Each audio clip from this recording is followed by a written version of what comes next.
Shalom sobat-sobat yang dikasihi Tuhan, ada kabar sukacita yang hendak saya sampaikan kepada Anda semuanya. Sobat-sobat yang dikasihi Tuhan, suatu ketika dosen saya pernah mengatakan demikian, dosen dan pembina saya, dosen Mora Baptis, dia mengatakan setidak-tidaknya kita ini bisa mampir ke api penyucian. Waktu itu saya sebagai frater, saya merasa perkataan itu saya kurang setuju. Mengapa demikian? Karena kami, para calon imam, dan bahkan imam sudah banyak meninggalkan banyak hal. Misalnya kami para imam tidak menikah di dunia ini, sudah harus meninggalkan banyak dan ini dan itu. Tetapi apakah harus mampir ke api penyucian? Bagi saya harus dengan segala daya upaya saya harus berjuang langsung tembus ke dalam surga. Tidak perlu lagi mampir-mampir di api penyucian.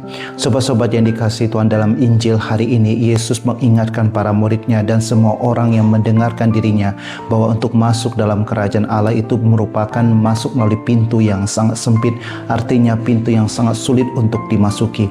Bahkan Tuhan Yesus juga mengutarakan satu perumpamaan bagaimana ada orang-orang yang makan bersama dengan Tuhan Yesus, bahkan mereka juga mendengar segala pengajaran Tuhan Yesus. Tetapi melalui perumpamaan itulah kalau kita merenungkan lebih dalam bahwa makan dan minum itu adalah peran ekaristi, berarti berhubungan dengan ritus liturgi keagamaan.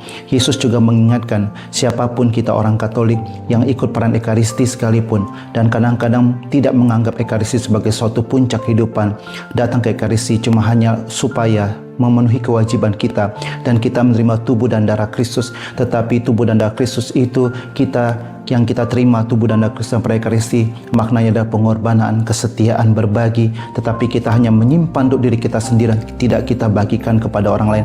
Itu juga dikritik oleh Tuhan Yesus. Dan bagi kita juga yang aktif dalam kegiatan gereja, ikut pendalaman ini dan itu, ikut semua kegiatan gereja, tetapi kita tidak mengubah diri kita, meninggalkan manusia lama dan menjadi manusia yang baru, itu juga dikritik oleh Tuhan Yesus.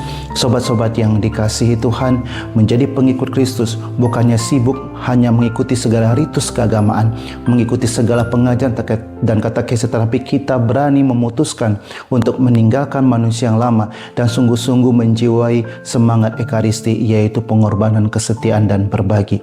Sobat-sobat yang dikasihi Tuhan, dengan kekuatan kita sendiri kita tidak akan mampu. Kita butuh Roh Kudus. Mintalah Roh Kudus setiap hari ketika engkau bangun pagi, sebelum kau tidur juga mintalah Roh Kudus supaya apa? Engkau bisa dengan bantuan Roh Kudus mengubah hidupmu sendiri, meninggalkan manusia lama dan menjadi manusia yang baru, dan setiap hari diperbarui dan terus menerus untuk melaksanakan apa yang Tuhan Yesus perintahkan, yaitu hukum cinta kasih. Sobat-sobat yang dikasihi Tuhan, ikut peribadatan, ikut mendengarkan katekesi tidak menjamin bagi kita untuk masuk dalam kerajaan surga. Tetapi bagi Tuhan Yesus, kita ketika menerima peran ekaristi, ikut pengajaran, kita mengambil maknanya dan kita menggunakan itu dan mengubah diri kita menjadi manusia lebih baik. Itu adalah cara kita untuk bisa masuk dalam kerajaan surga.